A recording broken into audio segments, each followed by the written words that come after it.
FCRA act, foreign contribution regulation act, ये हमारी अभी जो हमारे देश में अभी सारी जो राजनीति है उसमें काफ़ी इंपॉर्टेंट रोल अदा कर रहा है। पार्लियामेंट में अभी मानसून सेशन चल रहा है 20 जुलाई 2026 से 13 अगस्त 2026 तक। स्टूडेंट प्रोटेस्ट की वजह से पार्लियामेंट के कुछ 2-3 सेशन डिस्टर्ब हुए थे, पर अब ठीक तरह से चल रहा है क्योंकि ये ख़त्म हो चुका है। ये FCRA एक्ट काफ़ी इंपॉर्टेंट इसलिए भी बन जाता है क्योंकि एस्टिमेशन लगा रहे हैं जो कॉन्स्पिरेसी के अंडर ही आते हैं कि जो ये अब स्टूडेंट प्रोटेस्ट हुए हैं ये भी FCRA एक्ट की वजह से ही हुए हैं। डायरेक्टली इनडायरेक्टली इंटरनेशनल फंडिंग आती है जिसकी वजह से ये सब हो जाता है। खैर ये तो सब कॉन्स्पिरेसी है, पर ये जो FCRA एक्ट है ये फॉरेन फंडिंग को ही कंट्रोल करता है और ये फॉरेन फंडिंग ही बहुत इंपॉर्टेंट फैक्टर प्ले करती है किसी देश को डिस्टर्ब करने में या किसी देश को ठीक करने में। ऐसी कोई नॉन गवर्नमेंटल ऑर्गेनाइजेशन NGO या फिर संस्था को लेकर चलते हैं, उसी संस्था को इंटरनेशनल फंड्स आ रहे हैं जिस फंड्स का वो प्रयोग करेगी किसी न किसी तरह से अच्छे चैरिटेबल काम करने में। अब बात ऐसी है कि जो पैसा आ रहा है वो किसने देखा है कि वो चैरिटेबल काम में ही जग रहा है कि कहीं और भी लग रहा है। क्योंकि देश के अंदर जो ऐसे मूवमेंट चलते हैं वो भी फंडिंग, उनके लिए भी कहीं ना कहीं से तो फंडिंग चाहिए पड़ती है, जो ये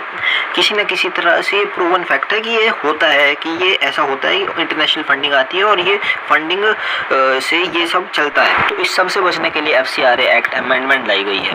पर बात ऐसी भी है जो ये FCRA एक्ट है ये गवर्नमेंट को पावर दे रहा है, बहुत ज़्यादा पावर दे रहा है, जो एक तर्क अपोजिशन की तरफ से भी आ रहा है। ये बात पूरी की पूरी से सच है और हो जाएगी क्योंकि सरकार इसका इस्तेमाल अपोजिशन के खिलाफ भी किसी न किसी तरह से करेगी।